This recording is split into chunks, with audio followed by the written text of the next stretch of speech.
Now, let me say this for the people in the back. Here's the truth. Every choice you make is shaping the person you're becoming. That's right. Now, my belief is most people don't start because they want drugs. They start because they want to fit in or they're hurting on the inside. Now, many times we discuss the what, but I really want to address the why. Now, here's the twist. Those reasons don't make you stronger. They make you stuck. And in this video, I'm breaking down why some kids get pulled in and 3 strategies you can use to walk away with confidence every time. Now let's go ahead and dive in.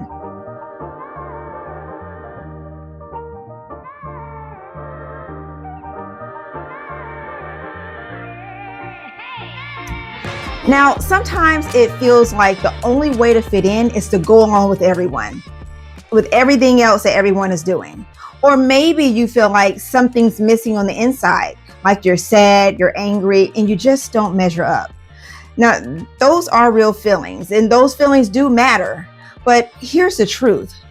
Nobody else gets to decide how you handle those feelings. You do. And when it comes to drugs, no one can make that choice for you but you. Now, that's accountability. So let's call this out. Most people don't start using drugs because they're curious about the chemicals, okay? Listen to me. It's usually something deeper, okay? So first, wanting to be accepted. Maybe your friends joke around about trying something and you don't want to look uncool, okay? That happens all the time. Second, emotional pain. Maybe things are tough at home or you feel invisible and drugs may seem like an escape, but here's the catch. Drugs don't fix the problem.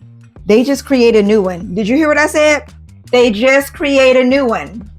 And the worst part, they take away the very thing you're looking for, your freedom to choose. Because once drugs are in control, you're not. Okay, so I want to cover like 3 strategies to handle pressure. Okay. So what do you do when someone tries to pressure you?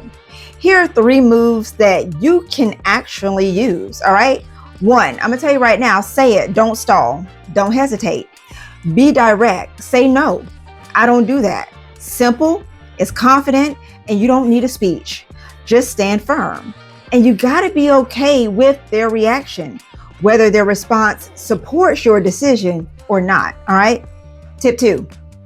Change the channel. All right. So switch the topic or suggest something else like, nah, let's go shoot some hoops, or let's go play this game instead, or let's go do that. Like, move the focus away from the pressure. And here's a 3rd quick tip. Exit with power. If it keeps coming, walk away. That's not weakness, that's strength. You're showing that you'd rather stand alone than fall into something that hurts you. And here's the secret. The friends that are worth keeping, they'll respect you for it. All right. Because you need to understand this. You have to value your stance about saying no more than you value their stance on saying yes. Okay. So that helps you grow beyond being a people pleaser. Understanding that your no means no and letting them know that your no means no. All right. So excuses don't keep you safe. And while everyone else is doing it, that doesn't matter. Okay. It won't matter if you're facing the consequences. Drugs don't care about excuses. They only care about control. So don't even give it a chance. All right. So I want you to think about like real leaders that have impacted society in a positive way. Do you think they got to where they are by saying yes to every risky choice? Because it really isn't, in my opinion. It's really not a risky choice, but sometimes it feels risky because you might feel like you're going to lose friends. But the answer is no. They learned to say no so they could say yes to something bigger. And that's your goals. That's your future. That's what you're saying yes to. Okay. You want to say yes to, again, I'm saying it again, your goals and your future. So picture this. Johnny doesn't make the basketball team this year. He's disappointed. Someone offers him something to make him feel better. And in that moment, he has 2 paths. Okay. So path 1, he thinks about numbing the pain with something harmful. Okay. but the problem stays and now he's added a bigger one. Or path 2, he can own the disappointment, okay? And he goes back and he begins to train and he begins to practice, and then he comes back stronger next year, okay? And you know what's so important about that second path is because that is resilience, that is growth, all right? So I hope you caught on to that. We're going to go ahead and land the plane because here comes your Hall Pass challenge. All right, so who shapes you? Now, I want you to think about the people you spend the most time with, friends, classmates, even online. Are they helping you to grow stronger, or are they pressuring you into choices that can hold you back? All right. So here's a quick activity. If you're in class, or even if you're at home, I want you to do. I want you to draw a T chart on a piece of paper. Okay. We'll put it on the screen so you know what it looks like. Now, in the left column, I want you to put people who make me better. And on the right column of that T chart, I want you to put people who pressure me. Okay. And don't share the names. Okay. It's private, but I really want you to think about that so you can really begin to see who's on your side. Okay. So then you're going to ask, looking at your chart, which side do you want more in your life? And what's one way you can shift your time towards people that build you up? Okay. I want you to do that. All right. Here's another thing to think about. And this is called my power move. All right. If someone tried to pressure you to use drugs, what is your power move? You got to practice this stuff.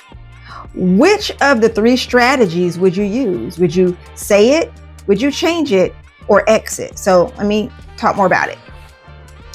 I want you to pick one strategy and write your exact response as if you were in that moment. Now, if you're watching this video and you're not sitting in a classroom, I want you to put the answers in the comment. Put your answer in the comment. And if you are in the classroom, I want you to pause the video and discuss that now. Because listen, it's better to practice those things now. So if it comes up, you'll know what to do. Now, like I said before, would you say, nah, I don't do that. Let's go play basketball instead. That's an option. You don't have to use that. That's just an example. Okay. But I want you to raise your hand. And I want you to volunteer and role play saying what your power move is. Practice that out loud, and I want you to practice it with confidence. And sometimes when you see other people practicing it, it kind of gives you ideas for, what fits you best. All right.